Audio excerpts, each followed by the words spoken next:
अस्सलाम वालेकुम। क्या हाल है आप सबका। मैं हूं राना अजीम और आप देख रहे हैं आपका अपना यूट्यूब चैनल साइंसिफाई योरसेल्फ। तो आज जो हमने टॉपिक डिस्कस करना है वो मास स्पेक्ट्रोमेट्री को देखना है हमने, ठीक है जी। तो मास स्पेक्ट्रोमेट्री क्या होता है। बाज़ औक़ात हमारे पास एटम के कई सारे आइसोटोप्स होते हैं और हमें नहीं पता होता कि उन जो आइसोटोप्स है एटम के उसका एटॉमिक मास डिफरेंट जो आइसोटोप्स है उसके एटॉमिक मास क्या होता है। तो उसका जो एटॉमिक मास मालूम करने का तरीका है वो हम क्या कहते हैं, उसको मास स्पेक्ट्रोमेट्री के बाद करते हैं। अब होता क्या है कि हम जो मास स्पेक्ट्रोमेट्री के अंदर क्या करते हैं कि जो आइसोटोप्स हैं एटम के जो आइसोटोप है, फॉर एग्जांपल मैं कह देता हूँ कि नियॉन का है 20, एक का एटॉमिक मास होता है, एक का 21 होता है और एक का 22 होता है। या सिंपलिसिटी के लिए मैं आपको कार्बन की मिसाल दे देता हूँ कि कार्बन के जो आइसोटोप्स है कार्बन 12, 13 और 14, ये आपने ज़्यादातर पढ़े होंगे, ठीक है। तो इसके अंदर अगर हम देखें तो कार्बन का जो आइसोटोप है कार्बन 12, 13 और 14। अब हम इसके जो एटॉमिक मास है हमें पता है कि 12, 13 और 14 है। ये हमने कैसे मालूम किया है। सबसे पहले हमने क्या किया है कि मास स्पेक्ट्रोमेट्री की मदद से हमने उसकी रिलेटिव अबंडेंस मालूम की है। कार्बन 12 की भी, 13 की भी और 14 की भी, हर एक की अपनी रिलेटिव अबंडेंस मालूम की है। देन उसके बाद हमने क्या किया, रिलेटिव अबंडेंस से एटॉमिक मास रेशो और रेशो निकाल के और फिर उसका हमने मालूम किया है कि कौन कौन सा ज़्यादा मौजूद है और उसकी बेस पर हमने एवरेज एटॉमिक मास निकाले हैं। ये जो हम एटॉमिक मास लिखते हैं वो तमाम जो आइसोटोप्स हैं उनकी अबंडेंस और उनका एटॉमिक मास नंबर, उसकी बेस पे हम क्या करते हैं, उसको एवरेज निकालते हैं। देन उसके बाद हम अब जिस तरह कार्बन का हम फॉर एग्जांपल कार्बन की तो 12 ही लिखते हैं। फॉर एग्जांपल हम कहते हैं क्लोरीन का, अब क्लोरीन का हम लिखते हैं 35.5। अब 35.5 कैसे आ गया। एटॉमिक मास के अगर हम बात करें तो उसके अंदर न्यूट्रॉन्स और प्रोटॉन्स की कुल तादाद को हम क्या कहते हैं, एटॉमिक मास कहते हैं, ऐसे ही है। तो अगर हम देखें तो क्लोरीन की बात करें तो उसके अंदर कोई ऐसा हाफ चीज़ मौजूद नहीं हो कि जिसकी वजह से उसके अंदर 35.5 आ गया। 0.5 कहाँ से आया है, तो इस तरह हमें पता चलता है कि ये एवरेज एटॉमिक मास होगा जिसकी वजह से इसके अंदर क्या होगा कि आशारिया के अंदर कोई चीज़ें आ सकती है, ठीक है जी। तो आइसोटोप्स इस चीज़ के लिए हम इस्तेमाल करते हैं और मास स्पेक्ट्रोमेट्री को हम आइसोटोप की अबंडेंस मालूम करने के लिए इस्तेमाल करते हैं, ठीक है जी। अबंडेंस से हम एवरेज मालूम करेंगे और एवरेज क्या होगी, वो उसका एटॉमिक मास जो हम पीरियोडिक टेबल में लिखेंगे वही होगा और जो हम आम जो मेजरमेंट्स के अंदर यूज़ करेंगे वही हम एवरेज एटॉमिक मास ही यूज़ करेंगे। क्लियर हो जाएगी बात। तो सबसे पहले हम क्या मालूम कर लेते हैं, मास स्पेक्ट्रोमेट्री होता क्या है। तो मास स्पेक्ट्रोमेट्री एक ऐसा आला है जिसकी मदद से हम क्या कहते हैं कि आइसोटोप्स जो है उनको हम पहले क्या करते हैं, यहाँ पर पॉजिटिव आयन बनाएंगे और पॉजिटिव आयन को हम सेपरेट करेंगे on the basis of mass to charge ratio, ठीक है जी। पहले पॉजिटिव आयन बना लिया, पॉजिटिव आयन बनाने के बाद हमने क्या करना है, मास टू चार्ज रेशो पर, ठीक है जी, मास टू चार्ज रेशो पर हमने किसी का मास, अब एटॉमिक मास, अब आइसोटोप्स हैं, आइसोटोप्स के हर एक का डिफरेंट मास होगा।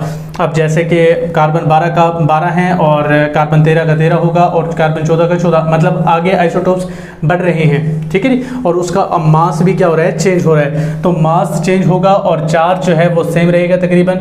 तो जब मास टू चार्ज रेशो हम लेंगे तो मास की बेस पर क्या होगा कि वो एक दूसरे से अलग हो जाएंगे। यहाँ पर हमने मैग्नेटिक फील्ड अप्लाई कर रखी है। ये सारी जो स्ट्रक्चर है, फंक्शन है, ये हम पढ़ेंगे। तो सबसे पहले हम इनके जो स्टेप्स हैं उनको डिस्कस कर लेते हैं। सबसे पहले हमारे पास वोलेटाइजेशन है, फिर आयनाइजेशन है, फिर एक्सेलरेशन करनी है, फिर मैग्नेटिक फील्ड है, फिर डिटेक्टर हमने यूज़ करना है। देन लास्ट में हमारे पास ये बाज़ हम यूज़ करते भी हैं, नहीं भी यूज़ करते, एम्पलीफायर को, ठीक है जी। तो एम्पलीफायर को हम यूज़ करते हैं, ये भी हम डिस्कस करेंगे कि ये किस चीज़ के लिए इस्तेमाल होता है। तो सबसे पहले हम देखते हैं वोलेटाइजेशन को, ठीक है जी। तो वोलेटाइजेशन की अगर हम बात करें तो वोलेटाइज का मतलब क्या होता है कि कोई भी चीज़ जो है, लिक्विड जो है वो जब गैस के अंदर कन्वर्ट हो जाती है, वेपर्स के अंदर कन्वर्ट हो जाती है तो उसको हम क्या कहते हैं, वोलेटाइज हो गई है, ठीक है जी। तो वोलेटाइजेशन का मतलब क्या होगा कि कोई भी जो कंपाउंड होगा यहाँ पर, ठीक है जी, फॉर एग्जांपल कोई भी सा भी कंपाउंड होगा उसको सबसे पहले हमने क्या करना है, वोलेटाइज करना है। वोलेटाइज का मतलब क्या है कि उसको हमने वेपर फॉर्म में कन्वर्ट करना है, ठीक है जी, वेपर फॉर्म में कन्वर्ट कर देना है। और वेपर फॉर्म में कन्वर्ट करने के बाद उसका जो प्रेशर होगा वो कितना होना चाहिए, 10⁻⁻⁴ टू 10⁻⁻�6 कह लें या 7 टॉर तक, ठीक है जी। तो इतना प्रेशर होना चाहिए यहाँ पर। तो अगर हमने प्रेशर कम करना है तो यहाँ पर हमारे पास क्या लगा होगा, वैक्यूम पंप भी लगा होना चाहिए, ठीक है जी। तो वैक्यूम पंप से क्या होगा कि हम जो इजाफी एयर है जिससे प्रेशर ज़्यादा हो रहा होगा हम बाहर निकाल देंगे, तो हम प्रेशर को नीचे कर सकते हैं, ठीक है जी। उसके बाद हमने जो कंपाउंड था उसको वोलेटाइज कर लिया। वोलेटाइज करने के बाद हमने क्या करना है, उसको आयनाइज करना है। अब आयनाइज कैसे करेंगे कि यहाँ पर हमारे पास अब क्या मौजूद है, फिलामेंट, ठीक है जी। अब ये जो फिलामेंट है ये क्या करेगा, यहाँ से इलेक्ट्रॉन बीम्स निकलेंगी, ठीक है जी। जो इलेक्ट्रॉन बीम निकलेगी यहाँ पर कंपाउंड पर गिरेगी जो कि एटम की स्टेट में मौजूद है, ठीक है जी। वोलेटाइज हो चुका है वेपर फॉर्म में, मतलब एटम की स्टेट में आ गया है। अब वो जो एटम है उस पर जब इलेक्ट्रॉन बीम गिरेगी तो क्या होगा कि वो आयोनाइज हो जाएगा। ये हमने प्रोसेस पहले भी पढ़ रखा है। फॉर एग्जांपल हमारे पास कोई भी न्यूक्लियस है, ठीक है जी, उसके अंदर बाहर क्या मौजूद है, हमारे पास इलेक्ट्रॉन्स, क्योंकि एटम की बात कर रहे हैं हम। अब क्या होगा कि इलेक्ट्रॉन बीम जब आ रही है तो इलेक्ट्रॉन से टकराएगी और ये इलेक्ट्रॉन को बाहर निकाल देगी और पीछे क्या बच जाएगा, पॉजिटिव चार्ज बन जाएगा, जिसे हम पॉजिटिव आयन भी कह सकते हैं। तो पॉजिटिव आयन बन जाएगा, ठीक है जी। अब पॉजिटिव आयन जो बनेगा उसको हम क्या कह देंगे कि इस प्रोसेस के अंदर क्या हो चुके हैं, आयोनाइजेशन हो चुकी है, ठीक है जी। तो हमारे पास दूसरा प्रोसेस जो हो गया वो आयनाइजेशन का हो गया है। अब आयनाइजेशन के बाद क्या करनी है, एक्सेलरेशन। एक्सेलरेशन का मतलब उसको एक्सेलरेट करवाना है, उसको स्पीड अप करवाना है। पहले वो रेस्ट की फॉर्म में है, ठीक है जी। तो स्पीड अप कैसे करवा सकते हैं, यहाँ पर जो हमारे पास आयन बने हैं वो कौन से बने हैं, पॉजिटिव आयन, पॉजिटिव आयंस। अब पॉजिटिव आयन बने हैं तो उसको हम एक्सेलरेट कैसे करवा सकते हैं, आगे कोई नेगेटिव चीज़ लगा देंगे तो पॉजिटिव आयन नेगेटिव आयन की तरफ अट्रैक्ट होंगे, ठीक है जी, नेगेटिव चीज़ की तरफ अट्रैक्ट होंगे। तो ये जो हमने लगाई हुई है ये नेगेटिव ग्रिड लगा दी है, नेगेटिव ग्रिड। अब नेगेटिव ग्रिड मतलब जाली लगा दी है, जिसकी वजह से क्या होगा कि पॉजिटिव आयन जो है वो इसकी तरफ अट्रैक्ट होना शुरू हो जाएंगे। क्लियर हो जाएगी बात। अच्छा जी, अब ये जो पॉजिटिव आयन है इसकी तरफ अट्रैक्ट होना शुरू हो गए हैं। हमने जो वोल्टेज लगाया है वो बहुत ज़्यादा वोल्टेज लगाया है अप्रोक्सीमेटली जो हमने वोल्टेज लगाया है, पोटेंशियल डिफरेंस मतलब नेगेटिव ये है टर्मिनल, और यहाँ पर जो हमने लगाया है ये पॉजिटिव टर्मिनल लगाया है।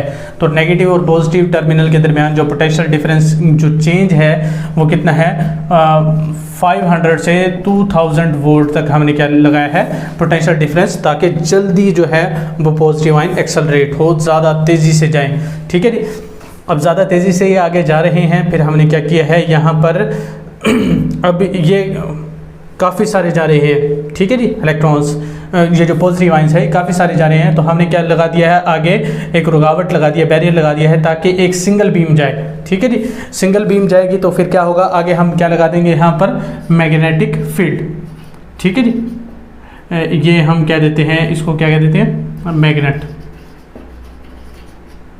तो ये जो मैग्नेट लगाया है, अब ये क्या करता है, ये आपने पहले भी पढ़ रखा होगा, नहीं तो यहाँ पर समझ ले कि कोई भी मैग्नेट जो है मैग्नेटिक फील्ड क्रिएट करता है, ठीक है जी। अब उसकी मैग्नेटिक फील्ड के अंदर अगर कोई चार्ज आयंस पॉजिटिव या नेगेटिव कोई भी हो, ठीक है जी, तो मैग्नेट जो है वो मैग्नेटिक फील्ड क्रिएट करेगा, ठीक है जी। और उस मैग्नेटिक फील्ड के अंदर अगर कोई चार्ज्ड आयंस आ जाते हैं, चार्ज आयंस मतलब पॉजिटिव भी हो सकता है वो नेगेटिव भी हो सकते हैं, तो वो अगर पॉजिटिव या नेगेटिव जो स्पीशी है वो मैग्नेटिक फील्ड के अंदर आ जाएगी तो वो सर्कुलर पाथ इख्तियार कर लेती है। ये आपने फिजिक्स के अंदर सेकेंड ईयर के अंदर पढ़ लेंगे आप इसको, ठीक है जी। तो क्या होगा, कि अगर कोई मैग्नेटिक फील्ड के अंदर कोई चार्ज स्पीशी आ जाती है तो वो सर्कुलर पाथ इख्तियार कर लेती है। अब यहाँ पर ये पॉजिटिव आइन जा रही हैं, ठीक है जी। तो पॉजिटिव आइन जब जा रहे हैं तो ये यानी मैग्नेटिक फील्ड से गुजरेंगे तो क्या होगा कि सर्कुलर पाथ इख्तियार करेंगे। लेकिन ये जो सर्कुलर पाथ होगा ये पूरा सर्कुलर नहीं होगा बल्कि सेमी सर्कुलर होगा, मतलब आधा जो है ना वो सर्कल बनेगा, पूरा सर्कल नहीं बन पाएगा, ठीक है जी। तो यहाँ पर हम क्या लगा देंगे लास्ट में, डिटेक्टर। ये हमारे पास क्या लगा हुआ है, डिटेक्टर, ठीक है जी। अब डिटेक्टर क्या करेगा, ये जो आइंस आ रहे हैं, अब मैग्नेटिक फील्ड जो है इसकी एक और ख़ासियत भी ये है कि ये जो पॉजिटिव आइंस आ रहे हैं, पॉजिटिव आइन हो चाहे नेगेटिव आइन हो, उनको जो सेपरेट करता है वो मास टू चार्ज रेशो पर करता है, ठीक है जी। मास टू चार्ज रेशो पर, मतलब मास को तो वो छेड़ ही नहीं सकता, ठीक है जी। तो और दूसरी चीज़ क्या है, चार्ज है, ठीक है जी। तो चार्ज और मास की रेशो कैसे बनेगी ये भी हमने देखना है, वो आगे चल के हम फार्मूले को डिस्कस करेंगे। देन उसके बाद हम ये देखेंगे कि ये 3 पाथ क्यों बने हैं, ये हम आगे चल के देखते हैं।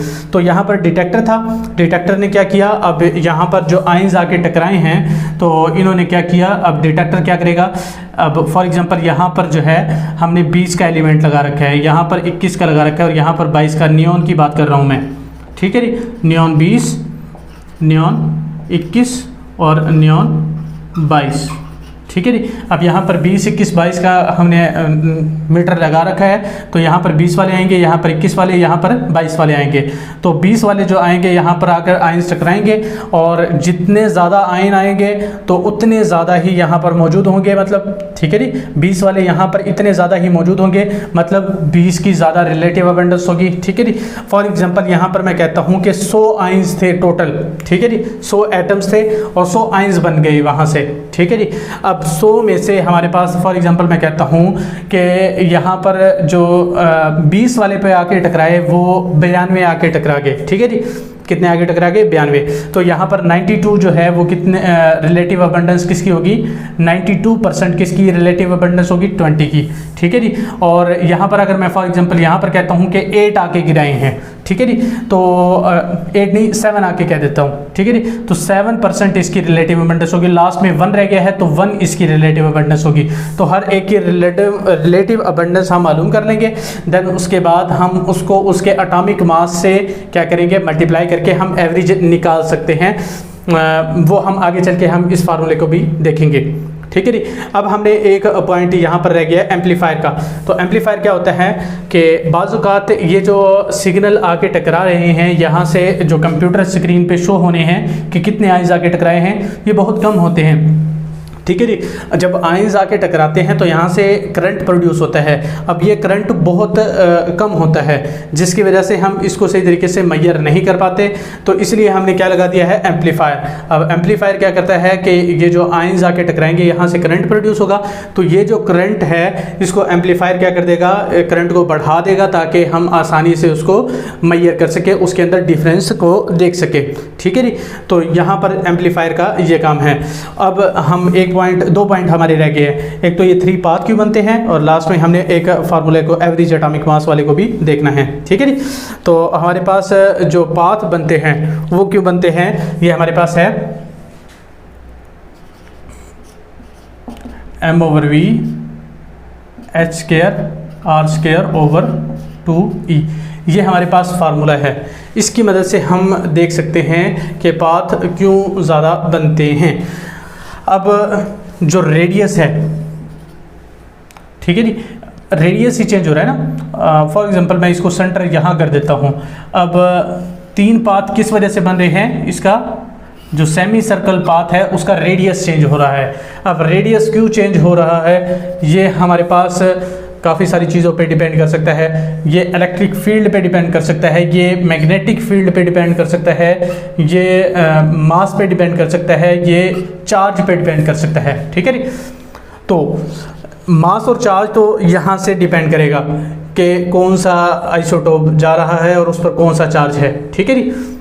और दूसरा, अब रेडियस जो है यहाँ पर अगर हम देखें तो वो 2 चीज़ों पे डिपेंड करता है, इलेक्ट्रिक फील्ड पर कि हमने कितनी ज़्यादा इलेक्ट्रिक फील्ड लगाई है, और दूसरा क्या है, मैग्नेटिक फील्ड, H जो है मैग्नेटिक फील्ड होती है। अच्छा जी, अगर हम देखें इलेक्ट्रिक फील्ड की बात करते हैं हम सिंपल, तो इलेक्ट्रिक फील्ड क्या है कि वो पोटेंशियल डिफरेंस है, ठीक है जी, पोटेंशियल डिफरेंस। अब पोटेंशियल डिफरेंस जितना ज़्यादा होगा वो उतनी ज़्यादा तेज़ी से अपनी तरफ क्या करेगा, पॉजिटिव आयन को खींचेगा, ठीक है जी। तेज़ होगी स्पीड, जब ज़्यादा स्पीड होगी तो जो आयंस है वो बड़ा रेडियस बनाएंगे, ठीक है जी, रेडियस क्या होगा, ज़्यादा होगा। अगर हम इस इक्वेशन की मदद से भी देखें तो अगर हम इलेक्ट्रिक फील्ड को इस तरफ लेके जाएंगे, इलेक्ट्रिक फील्ड डायरेक्टली प्रोपोर्शनल होगा किस चीज़ के, रेडियस के। क्लियर हो जाएगी बात। तो इलेक्ट्रिक फील्ड हम इक्वेशन से भी बता सकते हैं डायरेक्टली प्रोपोर्शनल है, और यहाँ से भी हम बता सकते हैं कि ज़्यादा पोटेंशियल डिफरेंस होगा तो ज़्यादा तेज़ी से खींचेगा, और जो स्पीड से आएगा वो ज़्यादा जल्दी नहीं मुड़ेगा बल्कि देर से जाके मुड़ेगा, जिसकी वजह से रेडियस जो है वो बड़ा हो जाएगा, ठीक है।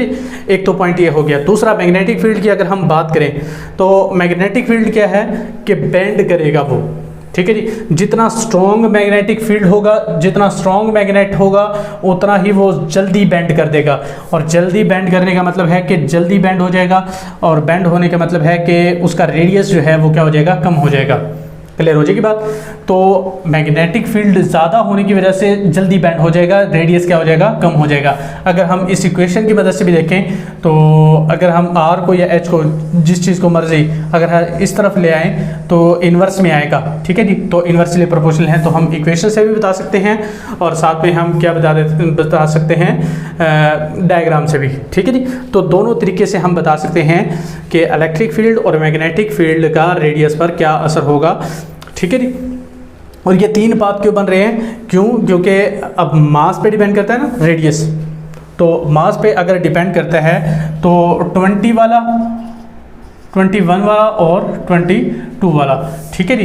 तीन हमारे पास मासेस है। अगर तीन मासेस हैं तो उसके रेडियस भी तो डायरेक्टली प्रोपोर्शनल है, तो अगर मास चेंज होगा तो रेडियस भी क्या होगा, डायरेक्टली चेंज होगा, ठीक है जी। तो यहाँ पर अगर 20 वाला आ रहे हैं डायरेक्टली अगर मास बढ़ रहा है, अब यहाँ पर अगर हम देखें तो मास कितना है 20, आगे क्या है 21 और 22। अगर हम देखें यहाँ पर भी रेडियस जो है 20 का कम है, 21 का ज़्यादा है, और 22 का और ज़्यादा है। मतलब अगर मास बढ़ रहा है तो रेडियस भी बढ़ रहा है।